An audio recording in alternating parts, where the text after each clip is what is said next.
I'm Christiana Manpour, and I've been on the front lines and interviewing world leaders for more than 30 years. And I'm Jamie Rubin, a former advisor to both Presidents Clinton and Biden. We were married for 20 years. And divorced for 7. Now we've joined forces on The X-Files to make sense of how we ended up with no world order. Listen to Christiana Manpour Presents The X-Files on the iHeartRadio app, Apple Podcasts, or wherever you listen to podcasts. I'm Rodney Williams. And I'm Travis Holloway. Welcome to the Wealth Break Podcast, a real conversation about finance. Let's be honest.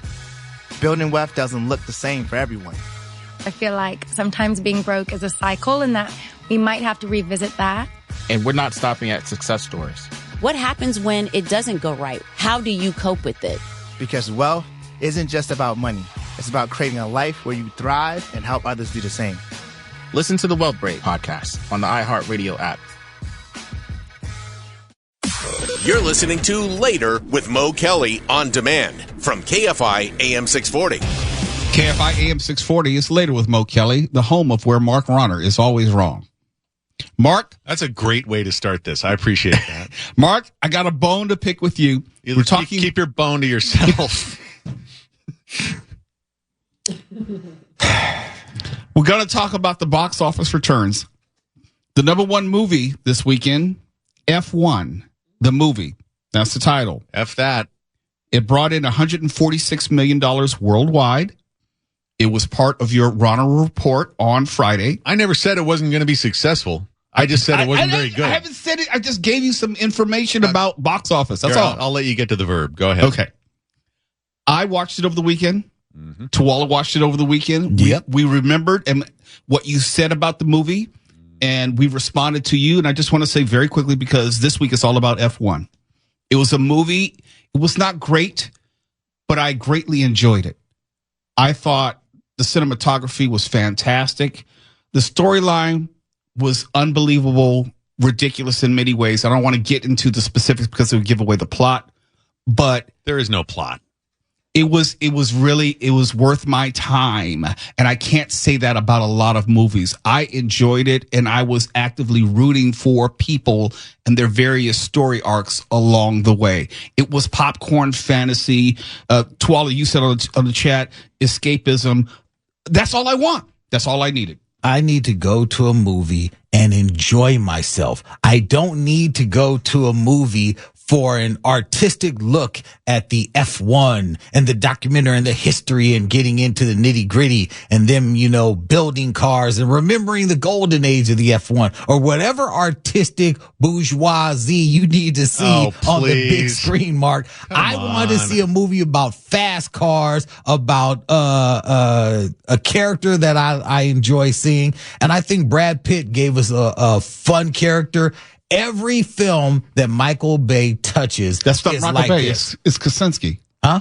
Michael Bay didn't direct this. No, I'm saying that he touches. He produced it. He produced it. Okay. He produced it because this is a Michael Bay fanfare film. It is big. It's loud. It's got a lot of really, really intense action moments. Yes, it does. The driving was insane and it was tense.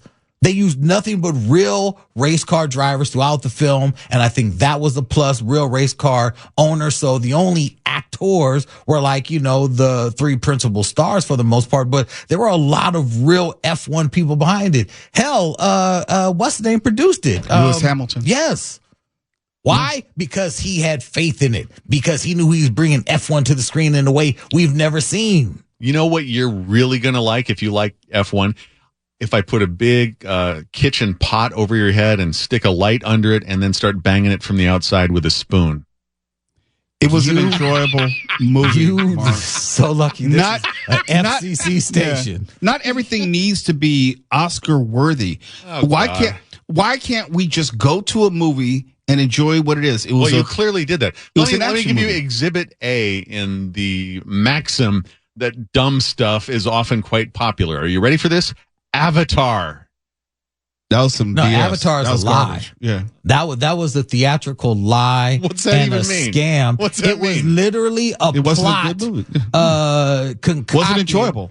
by James Cameron for his own ego to overtake box office with fake numbers in markets that do not even exist with his ridiculous film. So we're back to Avatar trutherism here. Yes. It's facts. But the fact is that there are some dumb movies that are crowd-pleasing popcorn movies that become popular. I didn't say that it wasn't going to make money. I mean, but we never Tuala, included that in the equation. I'm also not judging Tuala for his wild attraction to Brad Pitt. That's your business. Jeez.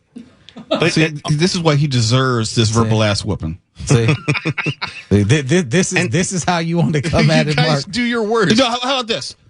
Did you like Top Gun Maverick? It was okay. I mean, it was. You see what we're talking about? You see what we're talking about? Okay, Yeah. Top Gun Maverick was not great cinema. It was great fun. It was a wild ride. It was an enjoyable moment of escapism. That's all I needed out of a movie called F1. If they got the racing scenes wrong, then I'd be right there with you because it had one job: was get the racing scenes right. Is it too much to ask that they actually fit a decent story around the cool racing scenes? I like the racing scenes. I like cars. I thought the story was decent enough. That's just where we disagree. It wasn't a great movie. This is something that this was my takeaway from it. I think Brad Pitt is entering his Robert Redford phase in the sense that he's doing roles that are against type and he can fill up the screen by himself. Well, I compared it to The Natural, in fact, if you remember. I do remember. I think that's an apt comparison in many respects. And he is, when I say the golden age of his career, I think you're going to see some of the best work of Brad Pitt because he's not really an ensemble cast. He's literally and figuratively driving this movie. I know who Damson Idris is, but he's not a star yet. He's not. No. We agree on one minor aspect of this rotten movie. What does he use the word rotten? What did you guys think of the time length? Didn't notice it. No, because You it didn't flies notice by more- so fast. More than 2.5 hours? Because there was so much time on the various tracks. I don't want to give it away, but they're like 9 different races that they showed you. Yeah, it's really and I really was complaining going into the theater like, oh man, with the trailers, this, that, and the other, we're not gonna be out of there till late. And then by the time I literally, and because my daughter is such an F1 fan, which I did not know till getting in there, she's like, no, this is why he this was why he couldn't do that, because he would have been banned from the track and maybe disqualified because she knows all this stuff about F1, which is shocking to me. Her enjoyment, my enjoyment, we really enjoyed it, man. It was a fun movie. I'm glad that you had a parental bonding experience. I would never take that away from you. That's pretty cool.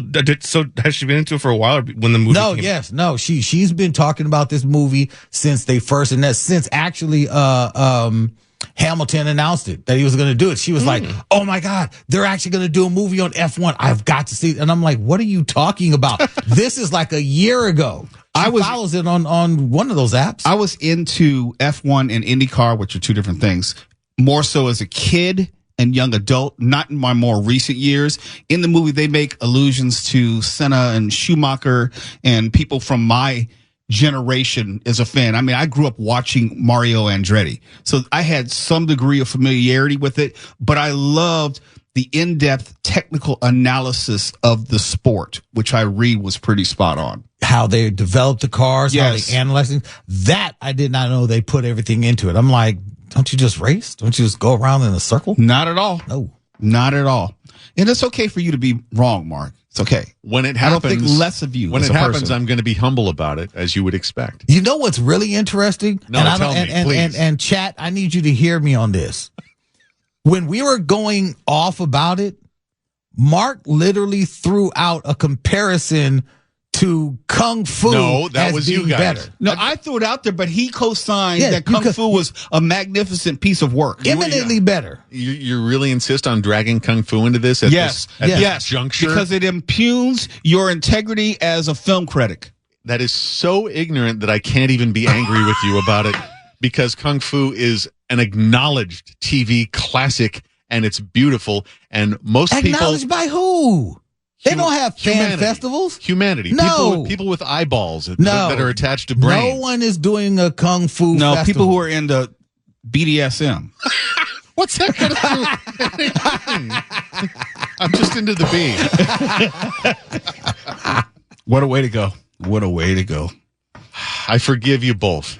Goodness, how magnanimous of you.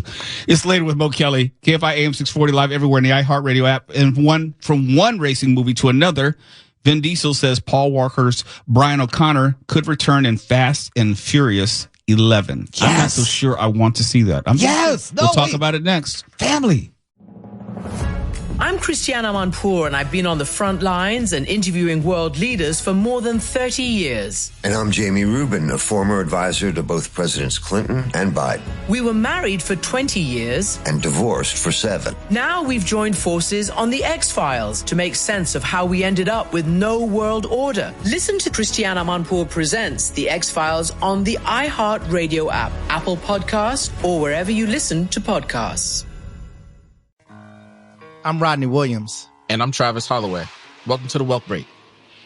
Let's be honest, building wealth doesn't look the same for everyone. It's not just about saving, it's about investing. It's about navigating systems that weren't built for you, embracing your hustle, and relying on your community to create something bigger. And that's exactly why we created the Wealth Break.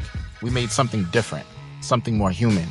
It's not just another financial podcast. It's a conversation about real life, real struggles, and real wins. We're here to talk about the journey. You'll hear from people who've broken barriers, found creative ways to succeed, and learned to build wealth on their terms.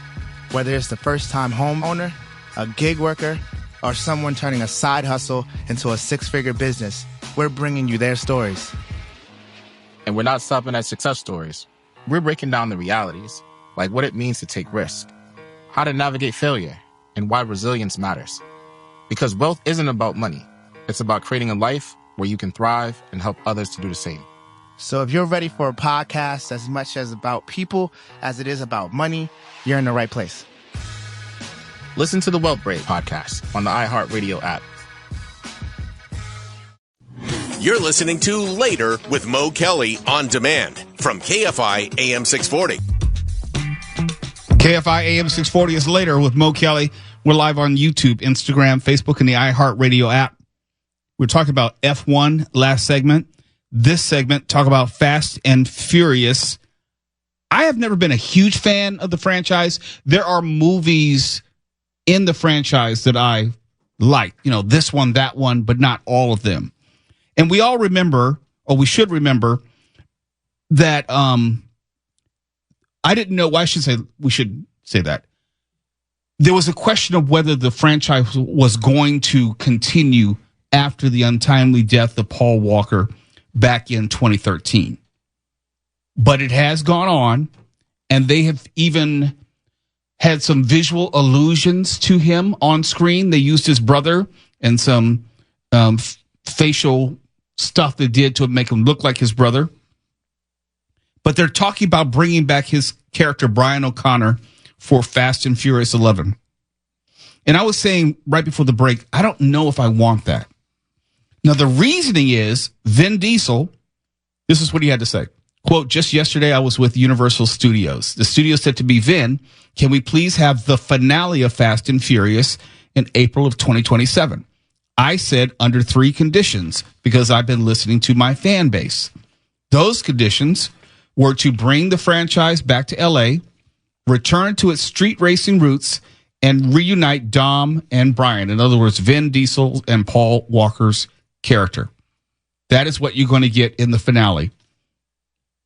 I don't know how you're going to do that. I guess you can, use the facial CGI and make Paul Walker's brother look like Paul Walker, but it doesn't feel right. Both of Paul Walker's brothers look a lot like him. So they do. There's not a lot of CGI you would have to do. It's not like de-aging, which is a lot rougher. Mm-hmm. You can do an overlay, just a general overlay of Paul Walker onto one of his brothers, who now that he's older looks even more like Paul Walker did when he last appeared as Brian O'Connor in the Fast franchise. This is absolutely necessary. Paul Walker's daughter wants it. His brothers want it. And the fans want it. I am a fan of the franchise. I own all the DVDs. Yeah, they're big proponents of that. Yes. okay, I granted I'm in the minority in this regard. There's something that begs. It seems as if it's a little obscene. Yes, maybe that's the word. It just seems like it's disrespectful to his memory. I can't speak over what the family's saying. I'm just saying it's not like they're peeking in on a woman taking a bath. They're literally saying the fans want to see this character. Want to see this. We've invested Mark, don't make me way agree too with you. much time into this franchise. It just seems undignified to do. It just seems undignified. Why is it undignified? Twala, were you a big fan of that commercial with dead Fred Astaire dancing with the vacuum cleaner? Because this is that. Look, I enjoyed them digitizing. Who was it? Peter Cushing in Star Wars. Who was that? It was Peter Cushing. Yeah. I enjoyed seeing it because I said to myself, "That's great. Keep that character alive." But he didn't die quasi-related to the Star Wars universe. Paul Walker died basically car racing with his buddy in a Porsche. And you know what you do with that? You put him back on the road. Family. And I like that. No, sir. Bringing it back to LA. Yes. Right. Bringing it back into making it more grounded, getting away from all the craziness of going into space. Yeah, all that. They're like, look, let's end it where we started. I know they're going to have this, this 10-second last race to close out the series. I know how it's all going to lay out. No. He's going to have to play a bigger part. Brian, because we all been wanting to know, because they keep mentioning Brian. Brian's over there. He's with his family. Brian's with his kid. Brian is doing all this, that, and the other. Bring Brian back. We want Brian. Dead. We want Brian. No, we don't. Want Brian. Yeah, we do. No, we don't. Yeah, we do. I wouldn't mind Paul Walker coming back. I don't need the character Brian O'Connor back. What? How do you mean? It's one of the same. It just feels like you're trying to finish up The Crow with Brandon Lee. And it seems for more about money. No, that was the finishing The Crow with digital shots and everything that they captured before the untimely passing of Brandon Lee. Keep going. That was in an effort to bring that film to the screen for the fans who've been begging for. Okay, see, we're back to fans again, and that's my point. Look, who am I to disagree with his family members? It just feels dirty. What are you talking about? Are you saying that we can't have a digitized Carrie Fisher to do some more Princess Leia? It has to do with the tragic nature of how he died. Come on, get out. Being honest. Get off of your sensitivity with car crashing. With Paul Walker, his family wants. Yeah, if they went against this actual family, that would be uncool. But that would be crazy. But I don't trust family anyhow, because family they make decisions about family members in Hollywood that is not always in the best interest of I would not want to see I would not want to see a movie which had a helicopter scene with Vic Morrow's face in it. Thank you for that. What? Okay, what? If you know what I'm talking about, you know what I'm talking about. But it's not the same thing. You could cast Vic Morrow in a film, say, hey, you know what? We've got a digital likeness. We're going to finish this film that he never finished. Because his head got cut off. You don't want that. How about some just base level human decency and not having to just milk money out of every last thing, including a corpse. We act like they weren't going to do this film anyway. But they don't have to do it in this way. We act like Fast and Furious isn't all about family. What better way, what better tribute to the family than to have the memory of this character you have out. This movie dedicated to the memory of Paul Walker. They did that in the last film. Hello. Yeah. Make it That's my point. Fast and Furious weekend at Bernie's and call it done. See, now you're being disrespectful. No, because you are attacking. No, you are attacking the dead. That's disrespectful. We are lifting the dead up. You are making fun of the dead. I am attacking the crass leeches who want to resurrect the dead to make a buck. Yes. They don't have to do this in this. Look, we're not talking about some cinematic masterpiece. This is not that. I just believe they can better honor him. I do. Hang on, though. You said they went to space in one of these dumb movies? Yes, they did, in a Fiero. Okay. I kind of want to see that. Fiero with duct tape. That's why me and Twala are like, they're bringing it back to basic bones. Yeah. You know, street racing. I get that. I get that. And who better than one of the best street racers out there? Like the OG. Don. Yes. No. But you don't need Brian. It's Don and Brian. It's Butch and Sundance. Anybody else you want to resurrect while you're at it?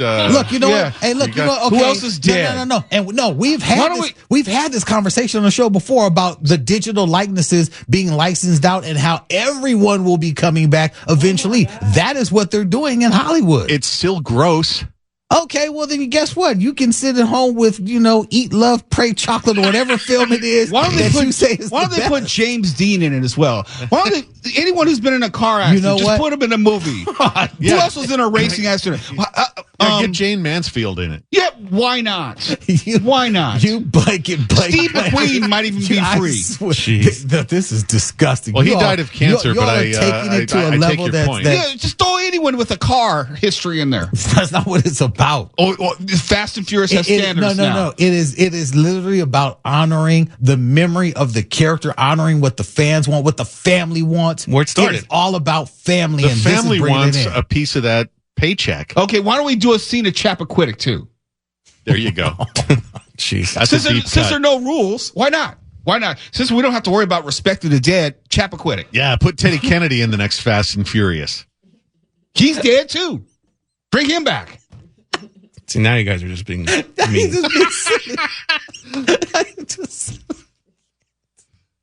I can't. Okay, this is ridiculous.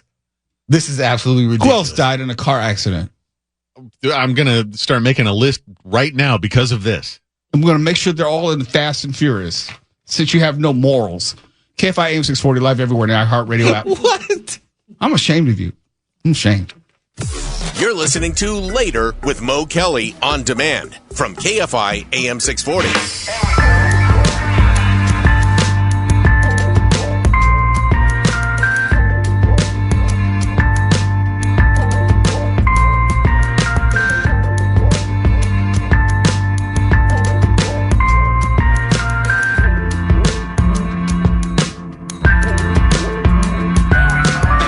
KFI, Mo Kelly. Live everywhere in the iHeartRadio app. And by now, you've probably heard the story regarding the Disney cruise in which a child fell into the water, went overboard, and a father which went into the water after the child. And if you've noticed, no real discussion has been had as to how it happened or why it happened. And since I've been on enough cruises, not Disney specifically, but I've been on enough cruises to know pretty much how they work, there's something that doesn't quite seem right with this story. If only because a child cannot just fall overboard. Most cruise ships, every one I've been on, the railing on the top deck comes up to like my armpit. In other words, I would have to climb up. I can't just fall over as a grown-ass man. A child cannot fall overboard. That means that the child either was doing something he or she was not supposed to be doing as far as climbing on something and unattended, or there is something else. And if you've ever been on a cruise ship, there are cameras everywhere just for that reason. Because they can't have actual staff, what have you, every part of the ship at all times seeing what is going on.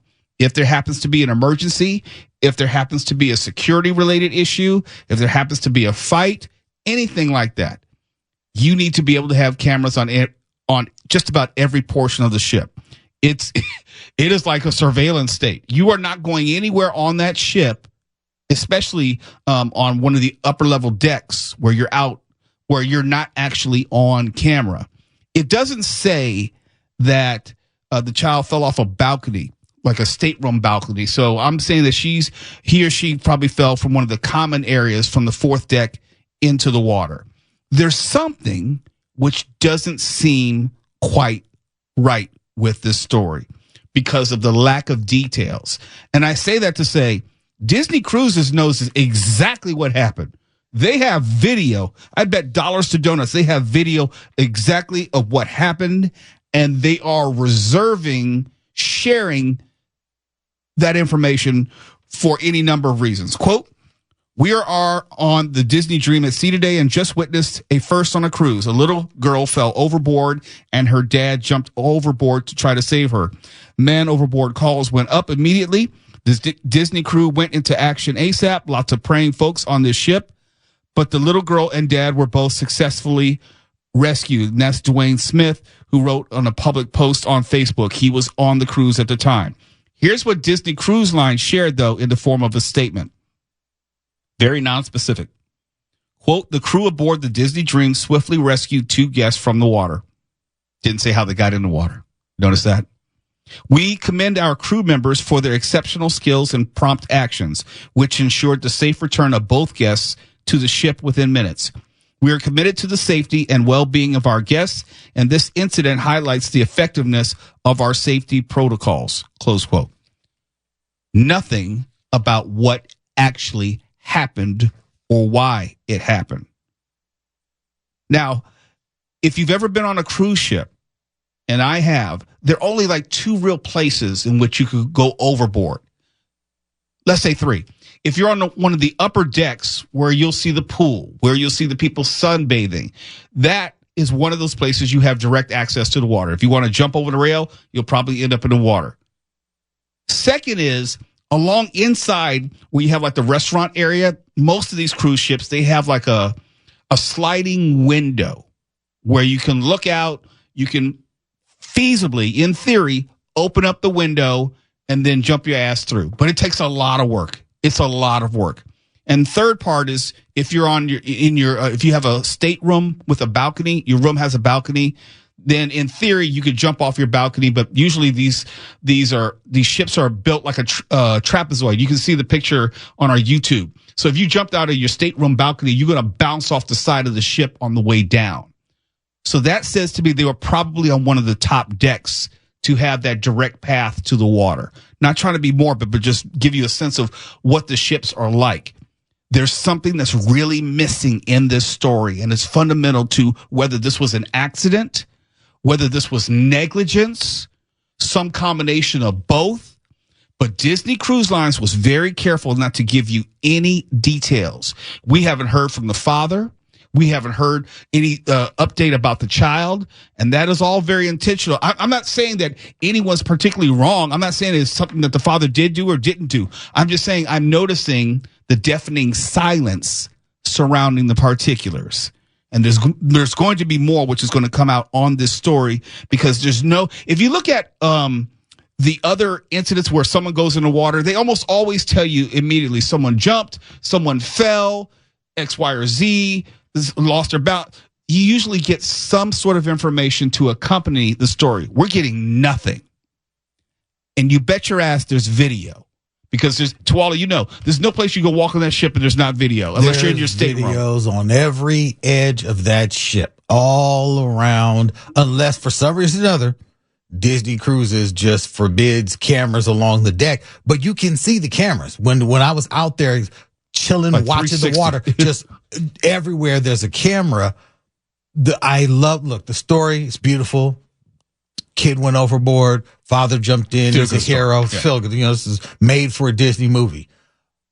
I know for a fact that if my child is grown and I'm on the boat with him and I was worried about him possibly being drunk and going over, because we know, Mo, we've seen the water. Yeah. We've looked down. That water is nothing to play with.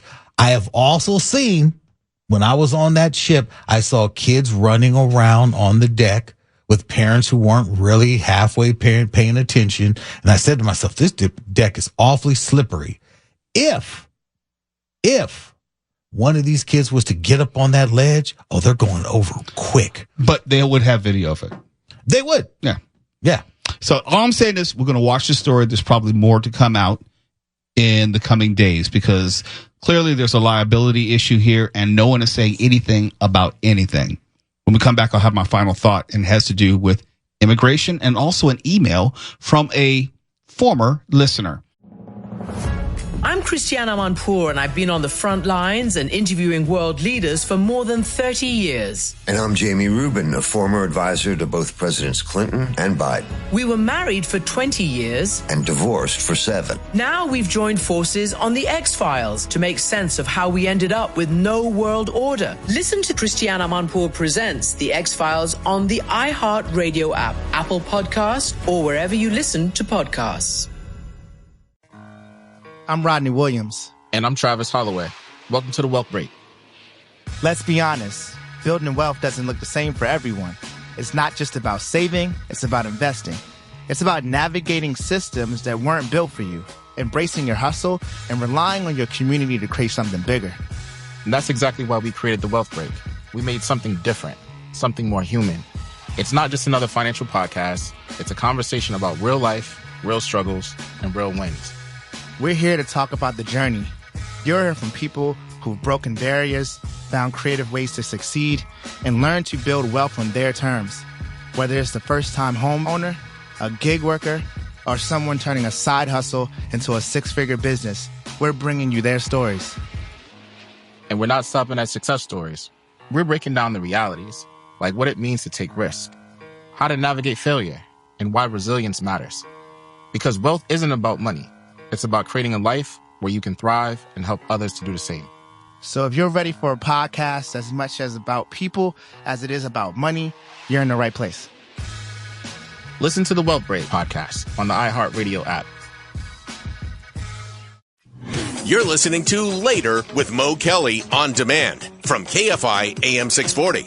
Before we go, let me give this email and thought. I saw a listener email right before the show started, and it kind of set up what I wanted to say tonight. This comes from Joanne L. Not going to give her last name. She said some unnice things later on. This is from Joanne. Quote, Mo, don't know what's happened to you. No longer listen to your show. First, very long, drawn-out argument about sharing food, plus Tuwala announcing that he would never share food, forks, etc., even though his, quote, mouth has been all over every part of a woman's body, close quote. Then last night, about a week ago, you got all arrogantly dramatic about ICE only supposed to be arresting criminal illegal aliens. Spoiler alert, Mo. Anyone who crosses our border illegally is a criminal. And the plan has always been to deal with those illegals who have egregious criminal records first, then every other illegal can no longer take you getting on your high horse or your disgusting locker room talk. Love, Joanne. So I guess we're down to 3 listeners. We had 4. Now with the exit of Joanne, we're down to 3. But I did want to address her email. And she emailed us at laterwithmokelly@gmail.com. I'll skip over the sharing of food stuff, in Tuwala's mouth, which supposedly has been over every part of a woman's body. I don't want to subject Joanne to any unnecessary locker room talk. I know she's listening right now. But my hope is when anyone has real strong feelings about a subject I discuss or takes issue with a stance I have, you at least start from a standpoint of accuracy. I'm so tired of people trying to tell me about things I did not say. Nobody is unclear as to whether crossing the border illegally is illegal. Absolutely nobody. And you yourself, Joanne, said, and I quote, the plan has always been to deal with those illegal who have egregious criminal records first, then every other illegal. Close quote. That's what you typed, Joanne. On this show, we pointed that out. We agreed that was the original plan sold to us by the Trump administration. But Instead, we've gotten raids at Home Depot, churches, asylum hearings, elementary schools, etc. I pointed out the quote-unquote egregious criminals, your words, are not going to be found at any of those places. So there's a disconnect in terms of word and deed. And also something else you may not know about me, Joanne, and anyone else listening. I care about people more than anything else. And I make no apologies for that. You refer to them as quote-unquote illegals, as if they're things unworthy of humane or lawful treatment. I may be wrong, but that's the sense I get. Immigration law is not the discussion or debate right now in America. It's not about immigration. I'd submit that this debate is about the methods and tactics being used, the people who are being targeted versus the people not being targeted. The cities being targeted versus the cities not being targeted. It's only happening in like LA and democratic cities. You know what I mean? It's worthy of discussion. Legally, being undocumented in America, and I've said this before, I need to say it again, is statutorily no different than a citation, like speeding or littering. And I made that factually accurate point previously. Maybe you didn't hear it the first time. And I wouldn't want anyone having their door kicked in or blown off the hinges or having law enforcement showing up at my child's school or my family's church and also employing violence to mete out justice for littering or speeding. And I don't think you would either. Not if you remembered we're talking about actual people. My friends, who I think of as like family, who this directly impacts, hail from Guatemala, Mexico, Honduras, and other places like Russia and Germany. Not all Latino or Hispanic. And some are listening right now. Many of them are documented, U.S. citizens, but not necessarily their whole family. Family members of theirs I also know personally. And it's easy to disregard someone's humanity if you don't see them as people. Since you were bothered by my stance, I feel compelled to be absolutely clear. People should follow the law, immigration or not immigration, no doubt, follow the law. But if you're deporting people while they are literally in process of following the law at an asylum hearing, then it's worth calling it out. If you're using methods which are unlawful in terms of abuse or robbing them of their rights, which they do have in this country per the Constitution and the 14th Amendment, then yes, it's worth calling out. Because, Joanne, you're against illegals, as in illegal behavior, right? Well, that also entails actions by ICE. So, Joanne, I'm sorry that we may have lost you as a listener. I tell people all the time, this show is not for everyone. Not everyone is going to enjoy everything, every subject, or every commentator. And I'm okay with that. We can be juvenile. I admit it. We can be borderline vulgar, preachy, irreverent, whatever word you want to use. Guilty as charged. I'm not going to fight you on that. But there will be more locker room talk in the future. I guarantee you. But here's the most important point. I hope to never lose my humanity when discussing these serious issues. What's happening right now in the news is happening in my community. It's happening to people I know and I love. It's happening to people both documented and undocumented. And if my nuanced expression, balancing the law and people, should still offend you, I wish you well. Because at the end of every show, I have to be able to look these same people in the eye. And they have to know that even if they and I don't agree on the issue of immigration, and believe you me, we don't agree. We do not agree. They, though, don't ever have to worry that I will say anything which denies or denigrates or disavows their humanity. For KFI AM 640, I'm Mo Kelly. KFI and KOST HD2, Los Angeles, Orange County. More stimulating. I'm Christiana Manpour, and I've been on the front lines and interviewing world leaders for more than 30 years. And I'm Jamie Rubin, a former advisor to both Presidents Clinton and Biden. We were married for 20 years. And divorced for 7. Now we've joined forces on the X-Files to make sense of how we ended up with no world order. Listen to Christiana Manpour Presents the X-Files on the iHeart Radio app, Apple Podcasts, or wherever you listen to podcasts. I'm Rodney Williams. And I'm Travis Holloway. Welcome to the Wealth Break Podcast, a real conversation about finance. Let's be honest. Building wealth doesn't look the same for everyone. I feel like sometimes being broke is a cycle and that we might have to revisit that. And we're not stopping at success stories. What happens when it doesn't go right? How do you cope with it? Because wealth isn't just about money. It's about creating a life where you thrive and help others do the same. Listen to the Wealth Break Podcast on the iHeartRadio app,